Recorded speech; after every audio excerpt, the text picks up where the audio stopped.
আসসালামু আলাইকুম। রাজধানীর হোটেল ইন্টারকন্টিনেন্টালে অনুষ্ঠিত বাংলাদেশ বিনিয়োগ সম্মেলনে যোগ দিয়েছেন প্রধান উপদেষ্টা ডক্টর মোহাম্মদ ইউনূস। আজ বুধবার প্রধান উপদেষ্টা doctor Mohammad Yunus Bangladesh investment summit 2025 এর উদ্বোধন করেন। হোটেল ইন্টারকন্টিনেন্টালে বিজনেস সামিটের তৃতীয় দিনে স্টারলিংকের পরীক্ষামূলক ব্যবহার উদ্বোধন করবেন প্রধান উপদেষ্টা ডক্টর মোহাম্মদ ইউনূস। এর মাধ্যমে মহাকাশ ভিত্তিক কৃত্রিম উপগ্রহের ইন্টারনেটের ব্যবহার এগিয়ে যাবে বাংলাদেশে, যার মাধ্যমে বাংলাদেশ আন্তর্জাতিক মানের নেট সেবা প্রত্যাশা করবে। বুধবারের সেশনে যুক্ত হয়ে ডক্টর মোহাম্মদ ইউনূস বলেন, বিদেশি বিনিয়োগ আকৃষ্ট করতে পদক্ষেপ নেওয়া হয়েছে। বাংলাদেশে বিনিয়োগের জন্য বিদেশি প্রতিষ্ঠানগুলোর প্রতি আহ্বান জানাবেন তিনি।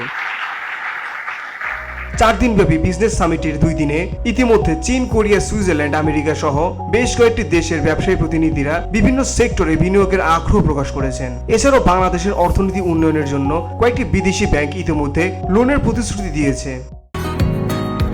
বসুন্ধরা, উত্তরা, বনশ্রী, কুড়িল ও বাড্ডা সহ রাজধানীর বিভিন্ন স্থানে অভিজাত ও অত্যাধুনিক মানের ফ্ল্যাট কেনার এক নির্ভরযোগ্য প্রতিষ্ঠান প্লেজেন্ট প্রপার্টিজ লিমিটেড।